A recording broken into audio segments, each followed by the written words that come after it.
மைசூரில் ஏற்கனவே 2 ஆண்களை திருமணம் செய்து ஏமாற்றியதாக குற்றம் சாட்டப்பட்ட பெண் மூன்றாவதாக காவலர் ஒருவருடன் லூட்டியடித்து ஆட்டம் போட்ட சம்பவம் சர்ச்சையாகி இருக்கிறது.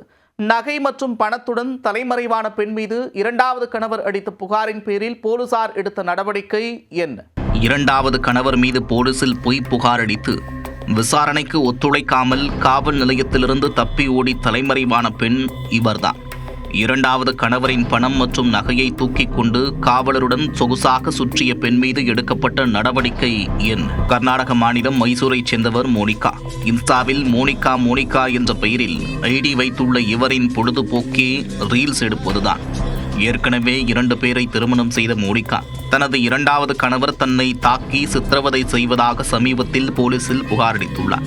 புகாரின் பேரில் இருவரையும் காவல் நிலையம் அழைத்து விசாரிக்க முதல் கணவரை விட்டு பிரிந்து தன்னை இரண்டாவது திருமணம் செய்த மோனிகா தற்போது மூன்றாவதாக HSR காவல் நிலையத்தில் பணிபுரியும் காவலர் ராகவேந்திராவுடன் திருமணத்தை மீறிய உறவில் இருப்பதாக பெண்ணின் இரண்டாவது கணவர் பதிலுக்கு குற்றச்சாட்டு வைத்தார்.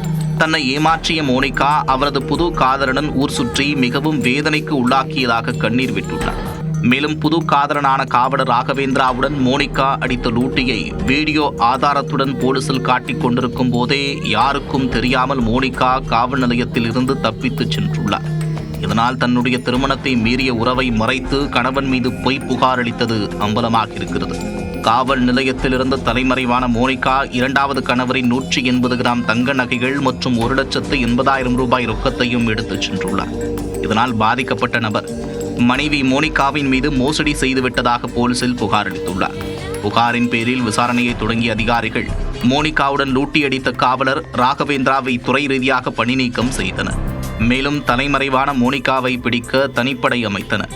இந்நிலையில் போலீசார் தனக்கு வலை வீசியிருப்பதை தெரிந்து கொண்ட மோனிகா காதலன் ராகவேந்திராவுடன் காவல் நிலையத்தில் சரணடைந்திருக்கிறார்.